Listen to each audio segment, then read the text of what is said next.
So, let's see, because it's really easy for me to go down this rabbit hole with you and start following, out your personal remembrances. But I think that today's interview, at least for the first part, and let's do this first.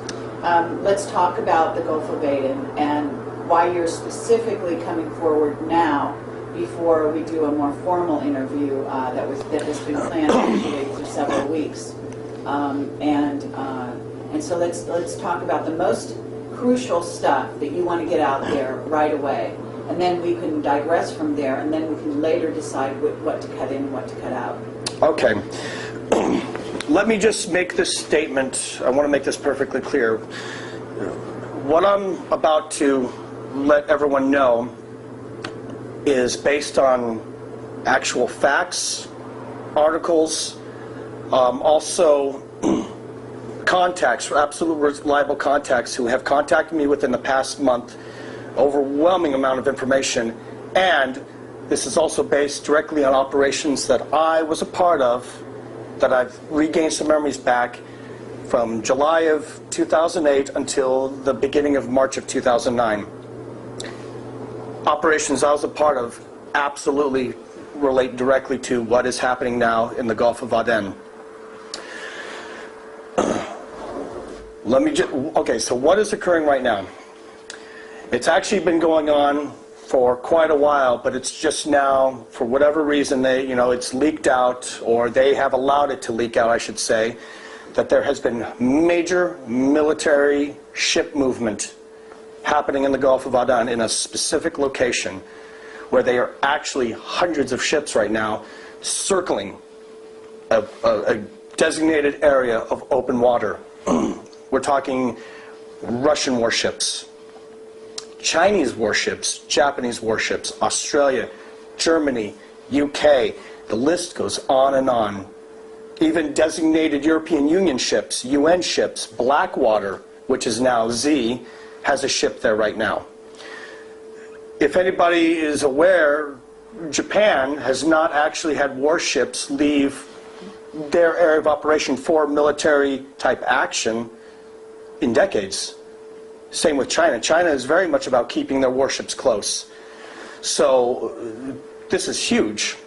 On top of it, there is a research company that specifically deals in genetics and DNA. I don't remember the name at this time, but Carrie, when I get that information to you, you will have that are specifically doing research in alien human DNA research with the genetics. That is going on at the same time there as well.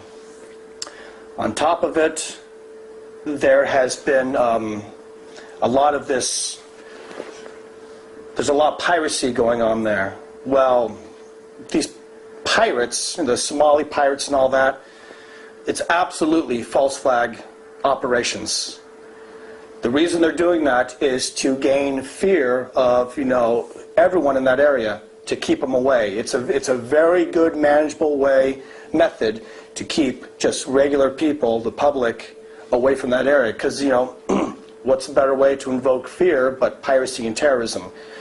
That comes to what happened at Fort Hood. Okay, before we go there, just to clarify, because you, as a member of the Coast Guard, anything that happens on water is obviously something that you're quite well versed in. Absolutely. And so we want to talk about the source of your information, and because of that, we also want to talk about some of your sort of skills and augmented skills. Sure. Okay, because this is going to factor in, I assume. Absolutely. And the other thing is that you're saying that there is genetic engineering going on. What are you talking about? Are you talking about on a ship in the middle of the water, or where the Stargate is located? Because I understand the Stargate is over over the body of water. It is, and there's witness testimony, and there are images of. They're calling it an anomaly and a huge magnetic field that is occurring right there at that location. They're calling it an anomaly. They're giving it labels, where the water is actually in a swirling motion. It's actually causing a huge whirlpool effect. Incredible. And Very cool. there has been actual sightings, and you can find this online, of where they have seen a part of it actually come up. But that's gone away now as far as the sightings, because they have, I mean, the area of security zone around it is miles and miles and miles. Okay, but who's in charge of that area? Well, I'm not quite sure, to be honest, of who exactly is in charge, but I can tell you who I would be not surprised if it's in charge is obviously members of the global elite, the power to be. What I think is who was in charge now, I think is going to change or may have already changed, but I have not yet been able to get confirmation on it. When something like this occurs, is this Stargate something that had not been discovered? Had it been put to rest and there was no interest in it? These are possibilities, but when something like this comes up, certain projects that are still very much happening under the name of Mark Ultra come in and assume command as per direction of certain members of the global elite. Okay, and when you say Mark Ultra, you're actually saying MK Ultra, that it's a different resignation? I don't understand. Well, Mark, MK is actually used for designation of projects, things. That's just me in my military talk. When in the military, it's actually referred to as Mark Ultra. Like you have certain flares that you use, like the Mark 134, but you look at it and it says MK 134. I see. So that's just me being military. But I'll try to say MK Ultra for, I tend to start talking using military lingo because I did it for so long. I understand. Okay, and actually, let's talk about how old you are and how long you spent in the military. I am 31, and I, by the books, spent just under 10 years in the military. But my involvement has gone on much longer prior and after. Right. And then, again, to get back to the genetic engineering, you said this is going on in the area, but is it, again, going on, are you saying under the water? Yes. In a base? Yes. Okay. So it is. There is an underwater base there. I have received confirmation on that. Okay. You're saying that there is an underground base, an underwater base in the Gulf of Aden? Yes. Okay. And that's where you think the genetic engineering is going on? Absolutely.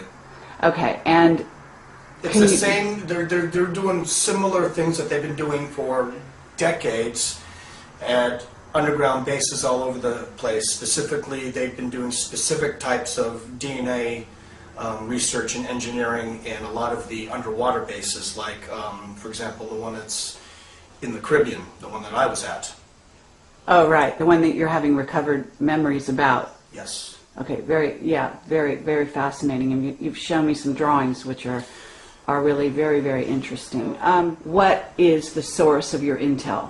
Is it individual? Is it psychic? Is it on the internet? Is it, I don't know. It's a little bit of everything. And Okay. I'll tell you how this all began. I had received an email from one of my sources, who I cannot disclose this person's name at this time, for their safety, and there was a link on it to an article talking about this Seagate that was being expected, that there were some strange anomalies happening, and there was a lot of worship movement. And so the investigative side of me decided to look into this. So I have literally in the past month spent 12 to 18 hours a day, not just with my other research, but with checking this out, making phone calls through some reliable contacts of mine. I started gathering more and more information from separate sources. Then when I finally saw where it was happening, and then realized that now the U.S., along with some other countries, have now all of a sudden targeted Yemen because of Al-Qaeda, which Al-Qaeda is nothing but a network. That's it. Al-Qaeda is really just a network. It's not, it was all designed, but that's a whole nother story. So Al-Qaeda as a name is used to invoke fear and gain compliance or